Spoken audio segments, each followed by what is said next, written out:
Ladies and gentlemen, thank you very much for the nice introduction. I stopped being a politician now. The only thing I still do is I am the chairman of the Liberal International's Human Rights Committee, which brings together members of parliament from across the world, and we try to promote human rights and support each other in the way we promote human rights. Thank you very much for the invitation. I would like to speak from my experience and speak about why I believe Germany and European countries and European unions should stand up for human rights and have human rights policies in what they should do, how they should talk about them. I believe it's important that we don't take human rights policies as something that is only a moral issue. I believe human rights policies should be more than just a moral issue. I think that if we don't take human rights policies as full integral part of our foreign policies, we will not be very successful.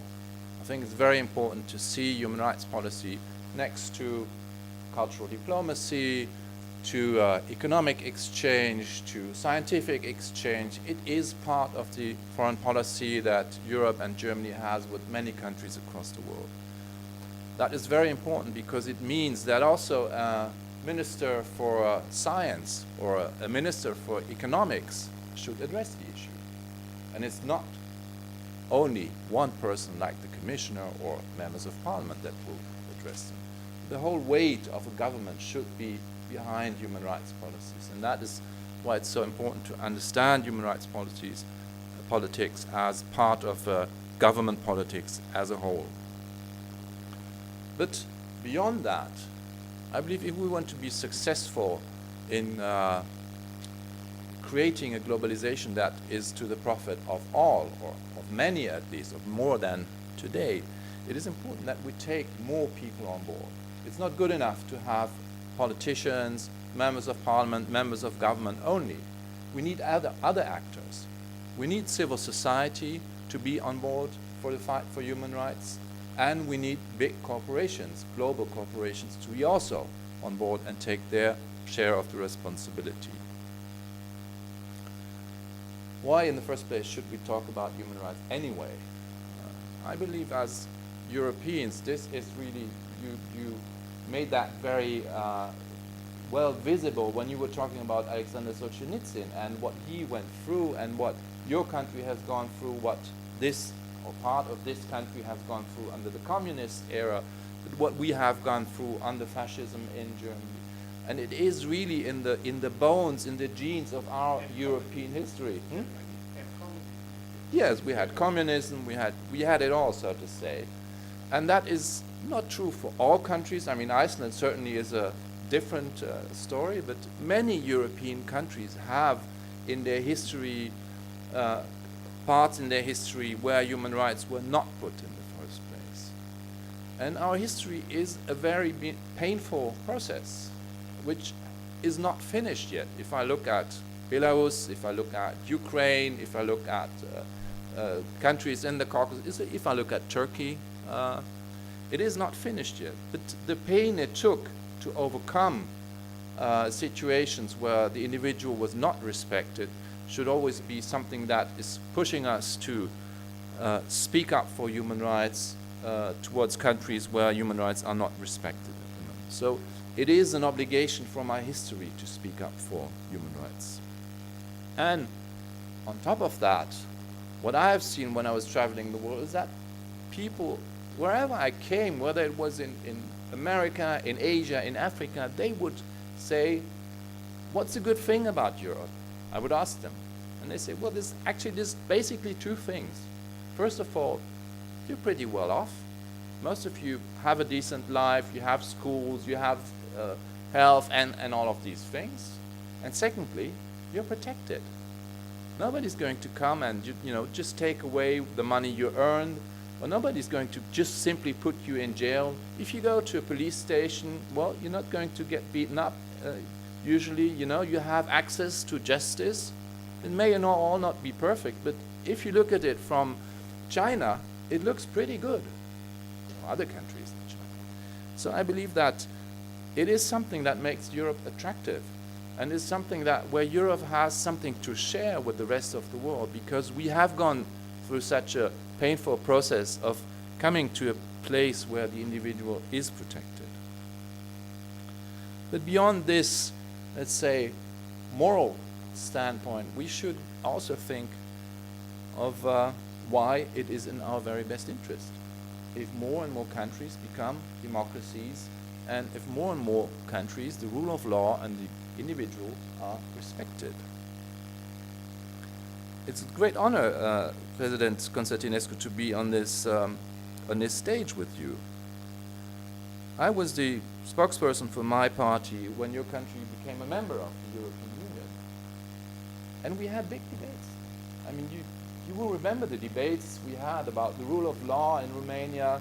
Gerd certainly remembers these debates. And I remember that the chief of my parliamentary group, the leader of our group, he was standing up and he was giving a speech, an amazing speech, saying why we should accept your membership, Romania and Bulgaria at the time. And he was very much speaking about gratitude, but he was also speaking about our good interest in having stable neighborhoods, in having countries that are democracies, which are the best neighbors you can have. The best neighbors are countries where the people vote for their leaders, where their leaders have to come back to their people and always say, okay, this is what we did.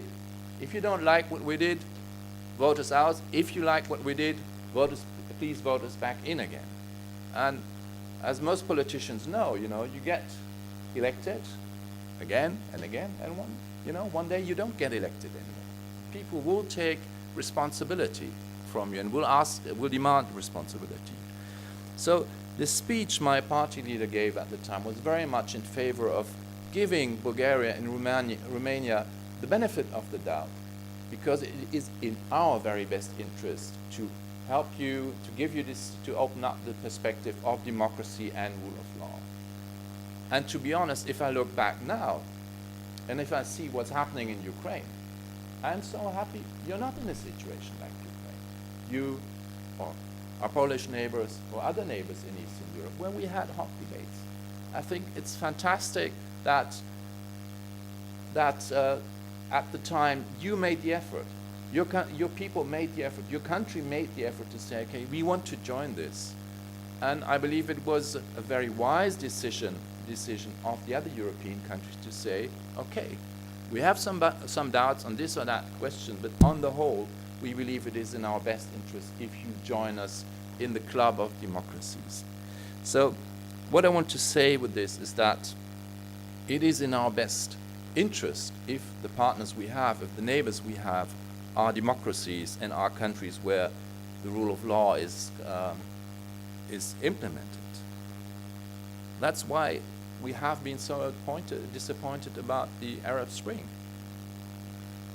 I was traveling to Tunisia, to Egypt, to other countries, to Jordan, and I remember very well being in Egypt, in Cairo, and talking to the people that had been out in the squares and that were fighting for human rights, and that really, they wanted to change their country to the better. And it's very hard, to take if now just a few months ago Mr. Al-Sisi was here. And I mean, we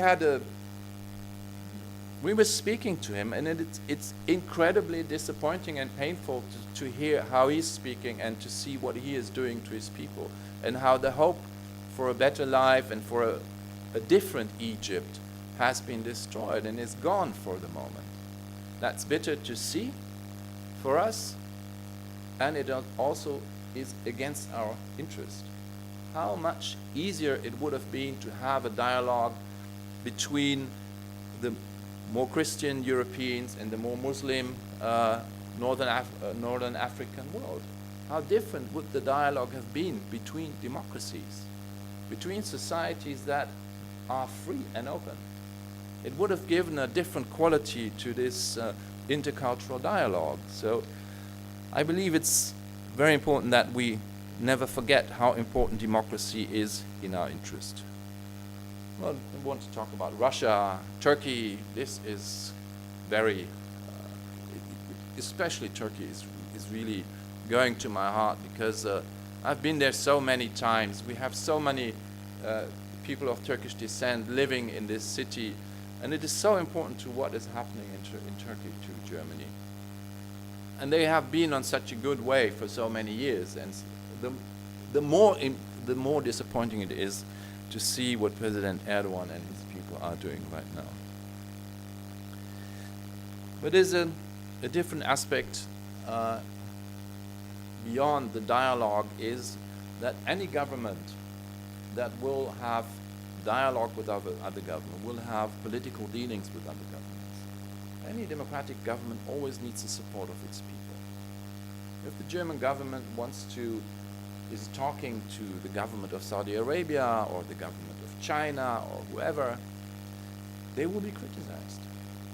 Especially anything, to stick to the example of Saudi Arabia, anything the chancellor or any minister is doing with Saudi Arabia will be scrutinized. And people will say, what are you doing there? You cannot trust these people that are governing this country. These are people, that chop off hands and do other things they shouldn't do. They send people to jail because they say they want a democratic society. How can you trust them? How can you trust a government that doesn't trust its own people? How can you have a deal that you can rely on? So the German government is under a lot of pressure when it is dealing with countries that are not democratic countries, that are dictatorial countries. And I believe also that is something that we should say. We should always tell our partners, we're not here for moral reasons to tell you to do this and that, but we can tell you as government, we're under a lot of pressure if we come to visit you, and if we say, okay, let's have an agreement on this or have an agreement on that. So there is a real pressure reason in our own country behind that. Next point I would like to make is why is international law so important? And President Constantinescu has referred to Helsinki, which in 1975 was perceived as, what's that going to change? It's just, a few sheets of paper with words on it. But it has changed. Helsinki has really changed Europe in an enormous way. And that is something that I hear a lot from people that are working for human rights in different countries. They say it is so important to have these pieces of paper. It is so important to have this UN resolution that says human rights should be respected, or that address human rights issues in certain countries, that put pressure on autocratic rulers, on human rights abusers. It is so important for NGO and civil rights activists in so many countries around the world to have this kind of international documents they can refer to, and to have international law as something they can refer to. And I think even if we look at the refugee situation we have in Germany now, with a lot of refugees that came in, several 100,000 refugees that came to our country, we have a lot of debates on, how to deal with them, but also on what can we actually do to stop the refugees coming to Europe. And a lot of ideas come up. And I think something that is hardly ever discussed is that what we need is a more strict application of the international, of the principle of responsibility to protect.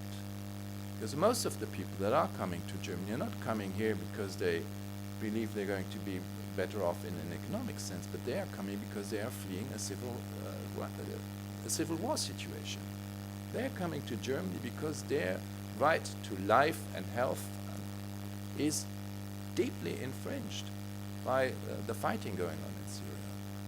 So international law is also something that should set standards on how governments must protect their own citizens.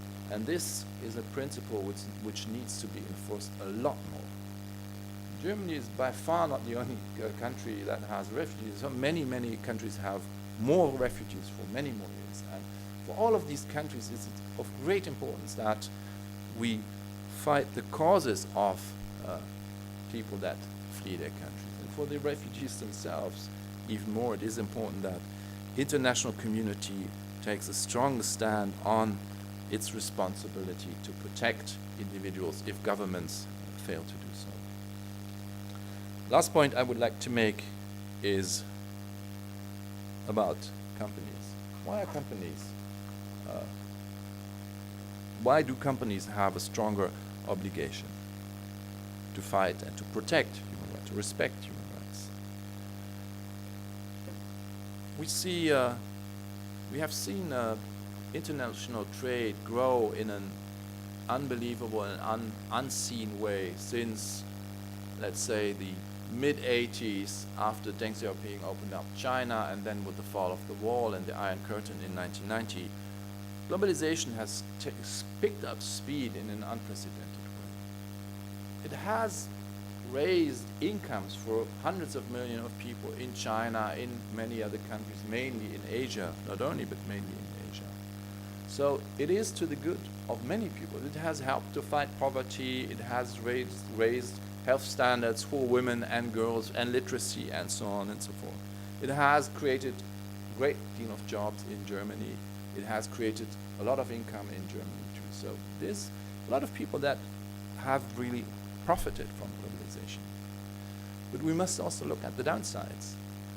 And when I was in the Philippines in November, the vice president of the Philippines, she was very clear about that. She said, we want this. We want your investment. We want the trade because this is creating jobs and this is creating income for our people. But what we cannot take is that if your companies come in here and they create situations where people are being abused, where people are not getting paid at all or getting paid in a too late or in a very bad way, where they should stay on, where they are not protected in their health at the workplace, where people die or people are victims of health hazards. So she was very clear that saying that, yes, it is good we have international trade because it does create income, but it must respect the rights of the people in our country. And I believe this is something that is very much in the interest of Germany and of German companies, and of other multinational companies too. Respect the people that are working for you. Respect the people and respect the rights of the people that are producing the goods you are selling. So what I want to say in a nutshell is that I believe it's important to think human rights policy as part of the overall foreign policy. Having values that guide you is extremely important. It's part of the strength that Europe has worldwide. And we should be open about the interests, our own interest that goes with it. And we should be open to the partners we talk about and say, this is not only about morals, it is also about our own good interest. And last thing is that companies should be on board with this. So, thank you very much for your attention, and let's have a discussion.